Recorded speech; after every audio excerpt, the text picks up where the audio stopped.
Hello everyone, how's it going? My name is Elias, and in today's video, I'm going to be talking about all the books I read in January and a little bit about the books I read in the last week of December as well, because surprisingly, I managed to fit in 5 more books in the span of like 2 days at the end of the year. Kind of crossed over into the new year, but we'll get into that. Before we get further into the video though, I would like to thank today's video sponsor, Anna and Louisa. So Anna and Louisa have been friends of this channel for quite some time now. I absolutely love collaborating with them and just all the unique pieces that they have to offer. If you didn't know, Anna and Louisa is a sustainable jewelry company where essentially all of their pieces are rigorously strength and humidity tested. They're long-lasting, high-quality pieces, and I love the fact that they also use 100% of their upcycled materials for their shipping packaging as well. Sustainable, high-quality jewelry at its finest, and even to this day, I still have pieces that I've gotten 3 to 4 years ago as well. So if you're looking to spruce up or elevate your style during this particular month, this Valentine's Day, for yourself, a family friend, or a loved one, you know, that expression of self-love, then Anna Louisa has got you covered. So for this season of love, I chose 3 different pieces. The first set I'm actually wearing at the moment right now. These actually are the mini huggy earrings in the silver set. Next up, we have the Roy small silver right over here. I got these ones to wear above my normal low piercings because I wanted these to sort of complement the primary earrings that I wear as well. So the last pair of earrings that I got is the Sloan silver set. I just thought the design was really cool, simple, but elegant at the same time, you know, sprucing it up with an outfit for a special occasion. You can check out Anna Louisa because they do have a sale going on right now, 25% off on their website, which I will link down below. All right, with that being said, thank you again to Anna Louisa for sponsoring today's video, and now back to your regular broadcast. Okay, so a little change in scenery here, but we're gonna go ahead and talk about the books that I read in January and the last 2 days of December. So the last 2 days of December, I don't know what it was that just made me pick this book series, actually, 5 books up, and I pretty much read them all in a span of a couple of days. And this book series is the Mindfuck series, all from Book Talk, the recommendations I truly don't learn. However, in this case, I gotta say, the entire series for me, I would probably give it a 3.75, almost a 4, but not quite. It was pretty enjoyable, not gonna lie. I am shocked. How I came across the series is that I would just type in like dark romance book talk, you know, because I wanted to see what the girlies were up to, what everyone was reading at the moment. I just mainly saw the covers, right? The covers themselves are, oh my god, they're horrendous. One of the worst covers I've ever seen. However, the quote, "Don't judge a book by its cover," really comes into play here because the book series overall is just so interesting. This one is a dark romance, but it's one of the first Book Talk recommendations that doesn't heavily focus on the romance, which was so surprising to me. The smut in this was so tame compared to a lot of the other books that I read, right? I thought it was about a character, a girl who would get severely mindfucked by, I don't know, a harem of guys. Way off the mark, first of all. It follows our main character, who is a serial killer, and she is basically hunting down these horrible men who killed and assaulted her and her brother back in the day when they were a lot younger. And so she wants revenge, and revenge she shall have. However, the caveat is that the guy that she is currently in love with, who she's seeing at the same time, is an FBI agent. And this FBI agent, along with his force, have been tasked to bring down and hunt the serial killer down. So we have some really interesting dynamics here, along with the gruesome and gory kills that she enacts. Like, you know me, I don't really condone violence. But in this case, in this scenario, I'm like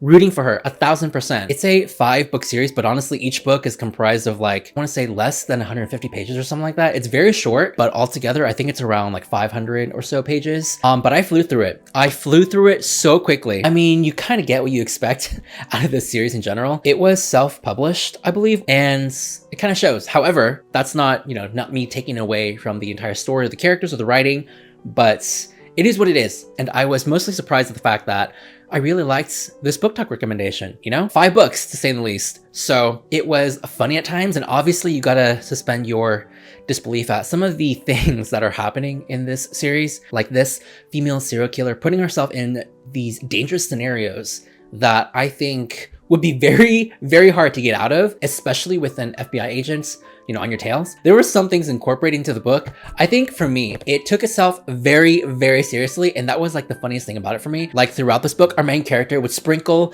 comments and quotes from like Confucius, Shakespeare, Albert Einstein. Pretty sure they're all rolling in their graves at the moment, but hey, it works. It was funny, and I had a good time. So if you're looking for like a thriller-esque dark romance type of book, I feel like this one would check all the boxes. The romance, which I didn't really care for, was fine. Like the smut scenes in here, honestly, in the entire series, I think there was only like 3 to 5 scenes, and it wasn't even that graphic or explicit. So it wasn't like the spiciest or darkest, but the entire series definitely delivered, devoured, slayed, killed, fucked, and I had a bloody good time. So the first official book that I read in 2024 is Emily Wilde's Encyclopedia of Faeries. I think that's what it's called. It's a really long title. So I know that this book has been receiving a lot of hype, just a lot of love and praise from a lot of people that I know who have read and finished this book. I feel like for me, it was a 3-star read. And it's not a bad rating per se, but I was expecting more because I typically love to read books about like fairy tales, the folklore, the mythology, and I really liked the writing, the characters, and the setting in the scenario. However, it was the ending of the book that got me. That sort of lowered a star rating for me. I felt like the climax, the anticipation, especially towards the end of the book, was such a letdown. It was so underwhelming. I felt like it was sort of like unfinished. Like it didn't complete like the story for me. And I get that there's a sequel as well, which I still want to read. However, the entire book for me felt like it was building towards something. And I thought it would get like some sort of ending. And I feel like it could have gotten an ending, almost to be read like as a standalone, with maybe like a more prominent behind the scenes backstory to carry on into book 2, but closing the door with all the events surrounding it in book 1. I don't know, the last 50 pages or so wasn't satisfactory to me. So hence I gave it a 3 out of 5. But everything that came before it, I really, really liked the writing style. I really liked the setting. It's about this young scholar who is studying fairies, and fairies and the myths and the legends all exist in this world. And our young scholar is traveling to this small town in this remote part of the world to understand and do more research regarding the fae folk. So where I thought the book truly shined for me was when our scholar was interacting with all of these fairy folk and just dropping like a little backstory, some knowledge here and there, some research fact that was just really fun and interesting to know and read about. The whole entire vibe of the book is very slow, very quiet, very cozy, but at the same time, this genre of book just felt unfinished because of the momentum that we had going on until we get to like the last 30 to 50 pages of the book. Also, FYI, do not read the synopsis for the second book because it heavily spoils pretty much the main events of the first book. Just keep that in mind if you're wanting to read the second book, but wanting to know what it's also about as well. Stay away from the synopsis. I also love the fact that our main character isn't entirely like a goody two-shoes. She sort of does things for her own gain. She kind of solves things or only does things for herself for the sake of research, right? Putting herself first, and not to say that she's like a terrible, completely bad, morally great person, but she isn't a character who would just selflessly just put herself out there to save a bunch of randos. I mean, not to say that you shouldn't do that, but it was just really nice to read, sort of like a layered protagonist, if you will. I really wish though, for me, hoping maybe in the second book, there'll be more fae interactions. Like I wanted to know more about the Encyclopedia of Fairies than the actual story itself, because the encyclopedia sounded so interesting because it seemed that it took a lot of blood, sweat, and tears from the main character to create and write this encyclopedia. And I wanted to know more and glean some more information from it. Like I wish there were, I don't know, footnotes or even like a little entry, like maybe in the beginning of each chapter from this encyclopedia. I just wanted a bit more, just a tiny bit more from the interactions that she would have from the fae folk. Also, what people really, really love about this book is the romance. It was a very comforting, wholesome, bickering type of relationship. I mean, because in the beginning, you sort of have this dynamic of them being rivals. However, my main gripe with this relationship is that they're sort of already familiar with each other. Like they know each other already, like their animosity, the main character's animosity towards her love interest has already been established. I feel like for me, I never really got to see or build on that from the relationship. So I never got to see that internal struggle that she had with this man, with this relationship. So I didn't really care in that sense in the beginning, but they did bring me over in the end. But it took a while to get there. But I am very curious and excited and intrigued as to what will happen in book 2, which is called Emily Wilde's Map to the Other Worlds, in which our main character and her love interest have to travel to different parts of the world to create or find a map. And that's pretty much all I know, but it's out already. So one of my most anticipated reads of 2024. All right, so the next book that I read is A Study in Drowning by Reid.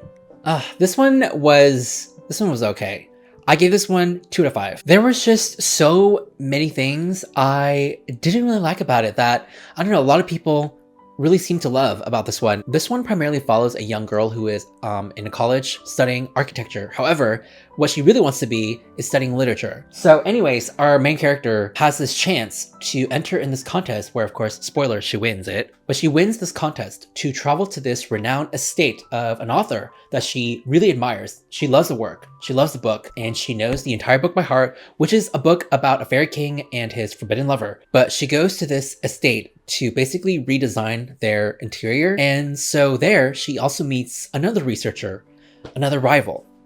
This time, of course, her love interest. And soon she discovers not is all what it seems, especially with the beloved author of the story, which might be closer to her reality than she might think. So I, for one, could not stand the main character. She was so irritating. Also, the men in this book. Okay, what I didn't like about this mainly is that it didn't really offer any nuance, any layered of complexity. Like every guy in here was just straight up evil except for her love interest. Every single man interacts with her in a way where they have literally never been brought up by a mother, never really interacted or even seen a woman before. Oh my god, there was a choice in here. A pivotal choice that she made where she basically jumps out of a moving car and our love interest finds out as well. And then nothing ever happens after that. They're like, oh my god, you jumped out of a moving car? Are you okay? Wow, that's not weird at all. We should probably leave and never come back. Staying for the sake of research. She jumped out of a moving car because she had to. Her explanation to a lot of the weird, fascinating things that are happening at this manor was so dumb. It did not make any sense. Some of the things, the thought process that she had going on for her, I was like, oh my god, girl, you are so stupid. What a lot of people really loved, aside from, the story, was the writing. Oh my god, the writing kind of drove me insane. It was descriptive at one point, but then confusing at another point. Some of the instances where the author would describe like a certain character, and then that certain character would speak. However, it was written in a way where I thought the main character was speaking or something like that. It was very confusing. It wasn't as beautiful. It didn't really grab my attention as it did for a lot of other people. I guess if I had to say a good thing about it, I really liked the premise, and yeah, that's it. I liked the premise. I thought we would get more like fairy aspect in here, like some of the fae folk or whatever. We never really got that. The fairy aspect in here is very, very minimal. So just keep that in mind. And also the setting was a little confusing to me as well, because I wasn't sure what parts or period of the world we were in. I mean, the setting of the world wasn't explained very well, in my opinion. I mean, if you're talking about a made up world that doesn't have a map in the beginning of the book, that world building better be solid. To put it simply, the world building here felt modern and historic at the same time. And while I have read books that have blended both components really well, but in this case, it just did not work. I don't think the author knew how to weave the two together, or in a way that felt coherent to me, at least. But our main character herself is such a contradiction. Our main character, whose name is Effie, the things that she would say, just because, they were opposite ends of this war, Effie would always nitpick at her love interest like degree or what he would believe in or what he would research, while she couldn't even take any criticism herself. Was so frustrating. I was just like, girl, it's not that serious. Calm down. But no, he just believed a little bit differently from her. She just went full ham and was just like, you're fucking wrong. Like she was literally in the same mindset pretty much until the end of the book. She literally compared to him being born a different nationality than her, just a different person in general, to that of being a woman. And I was like, sounds quite white. It's giving white feminism. But my final thing is that the fact that this book is marketed as adult. It was the most YA adult book that I've ever read. It honestly felt YA to me. It didn't feel mature or grown, even though our main character's in college. She literally acts and talks like she's a fucking child. So yeah, that's pretty much what I'm gonna say regarding this book, but it was okay. The story itself is fine, but the writing and the characterization in our main character was just annoying and irritating to read from. 2 out of 5. All right, so last and not least, I read The Butterfly Garden. So I read this book for my Patreon book club. There were some people who, thought it was okay, 2 stars, and some people really liked it, 4 stars. I felt like I fell somewhere in the middle. So this is a thriller book, and it revolves around a group of young women who are found in this facility known as the Butterfly Garden. And it kind of follows a central main character who basically goes back and forth between past and present, talking to the detectives of how she got there, what she went through, and the aftermath of it all. And so that's pretty much the gist of it. Very interesting premise. Where I thought it really shined for me was just sort of the interactions and the dual timeline between the different POVs that we got. So we also get our main central character's POV, as well as the detective's POV. The conversations, the thoughts that they had interviewing her just regarding the scenarios that have happened and occurred in this butterfly garden. My main gripe with the book is that for a book that had a plethora of different characters, especially a POV from the detective side of the case, I kind of wish we got more from them as well instead of just focusing entirely on our main character. It sort of just made me indifferent as to what they were going through. I just wished we built some of these characters and fleshed them out just a little bit more. It's also the first in a trilogy as well, and I know that a lot of people really talked about this when it first came out a few years ago, but overall I had a good time on reading it and discussing it with all of my patrons. Also, for this book, we all agreed that you really have to suspend your belief going to this one because it's full of plot holes. And if I had to nitpick every single plot hole, this book would definitely be a 1 star, but this isn't that type of book. It's a book for you to read, be thrilled at, and just be a little wary of what's going on, right? But just, keep that in mind going in. I mean, with thrillers in general, that suspension is already there. But with this particular one, I think, you just gotta keep that in mind. 3 out of 5. Please let me know down below what recent books you have read, loved, or hated. And if you're looking for any extra content from me, reading sprints, a book club, movie nights, game nights, my Patreon will be linked down below. So there you have it. Thank you so much for watching, and I will see y'all soon in the new video.